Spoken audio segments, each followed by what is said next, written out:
Assalamualaikum warahmatullahi wabarakatuh. Waalaikumsalam warahmatullahi wabarakatuh.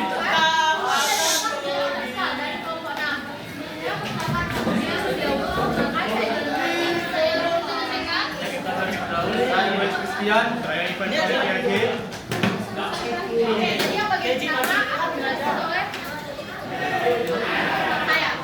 Secara singkat, kebijakan fiskal adalah kebijakan pemerintah untuk mengendalikan perekonomian negara melalui pengelolaan penerimaan atau pajak dan pengeluaran negara, belanja negara agar mencapai tujuan pertumbuhan ekonomi, stabilitas harga atau inflasi dan kesejahteraan masyarakat.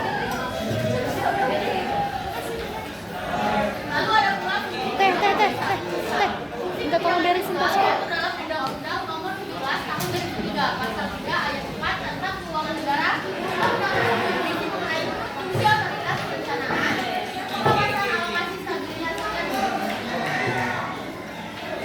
selanjutnya fungsi kebijakan fiskal bagian otoritas dan perencanaan yang akan dijelaskan oleh Ivan. Kami ada fungsi otoritas. Fungsi utama dari kebijakan fiskal adalah otoritas. Ini kebijakan fiskal berfungsi ketika anggaran negara telah menjadi pedoman yang digunakan untuk mencapai pendapatan serta belanja pada tahun tertentu dan berkelanjutan. Yang kedua tuh fungsi perencanaan. Keduanya adalah sebagai perencanaan. Ini kebijakan fiskal fungsi kedua anggaran dari suatu negara telah menjadi dasar bagi manajemen dalam merencanakan anggaran yang bersangkutan saat itu.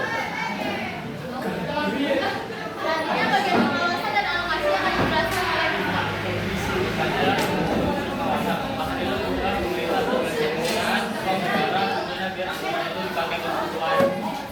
Faris. Nah, biasanya ini diawasi oleh DPR, BPK, dan lembaga terkait. Selanjutnya fungsi alokasi itu pembagian anggaran negara berbagai sektor. Contohnya seperti pendidikan, kesehatan, infrastruktur, bantuan sosial. Nah, itu tujuannya supaya kebutuhan masyarakat terpenuhi secara adil dan efisien. Selanjutnya fungsi kebijakan fiskal yang akan dijelaskan oleh Ivan. Boy. Nah, jadi selanjutnya ada fungsi kebijakan fiskal. Yang pertama itu ada fungsi stabilisasi. Itu menjaga kondisi ekonomi agar tidak stabil. Pemerintah mengatur pajak keuangan negara supaya ekonomi tidak mengalami krisis atau inflasi.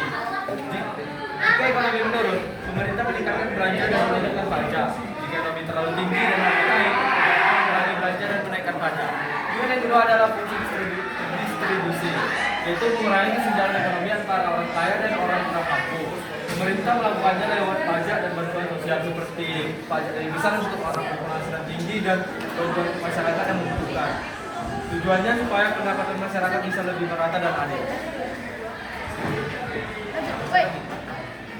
Selanjutnya ada pula contoh kebijakan fiskal yang akan dijelaskan oleh Bintan. Jadi di sini ada saat masa pandemi COVID-19 yaitu penanganan COVID-19 dipercepat melalui penguatan sektor, pemulihan ekonomi dijaga dengan perlindungan sosial dan dukungan bagi UMKM, reformasi struktural diperkuat untuk meningkatkan daya saing dan produktivitas, reformasi fiskal dilakukan melalui perbaikan pajak belanja negara dan pembiayaan, dan terakhir APBN 2022 dioptimalkan sebagai dasar konsolidasi fiskal 2022. Dan selanjutnya contoh kebijakan fiskal. Selain itu ada beberapa contoh lain kebijakan fiskal yang telah diterapkan oleh suatu negara. Contohnya adalah sebagai berikut. Yang pertama itu menaikkan pajak dan belum menerbitkan obligasi. Yang ketiga kewajiban NPWP dan terakhir mengurangi belanja dan menaikkan pajak. Jadi kesimpulan dari presentasi kami adalah kebijakan fiskal berfungsi sebagai alat pemerintah untuk mengatur dan menstabilkan perekonomian melalui pengelolaan penerimaan dan pengeluaran negara, menjaga kestabilan ekonomi, mendorong pertumbuhan serta membantu pemerataan kesejahteraan masyarakat. Fungsi tersebut diwujudkan melalui berbagai contoh kebijakan fiskal seperti pengaturan pajak untuk mengendalikan daya beli masyarakat, peningkatan belanja pemerintah pada sektor penting seperti pendidikan, kesehatan, dan infrastruktur, diberi subsidi atau bantuan sosial kepada masyarakat, serta penerapan anggaran defisit saat ekonomi lesu dan anggaran surplus saat ekonomi mengalami inflasi. Ini Baik, terima kasih teman-teman sudah mendengarkan presentasi dari kami. Mohon maaf tidak ada bagian diskresi dikarenakan waktu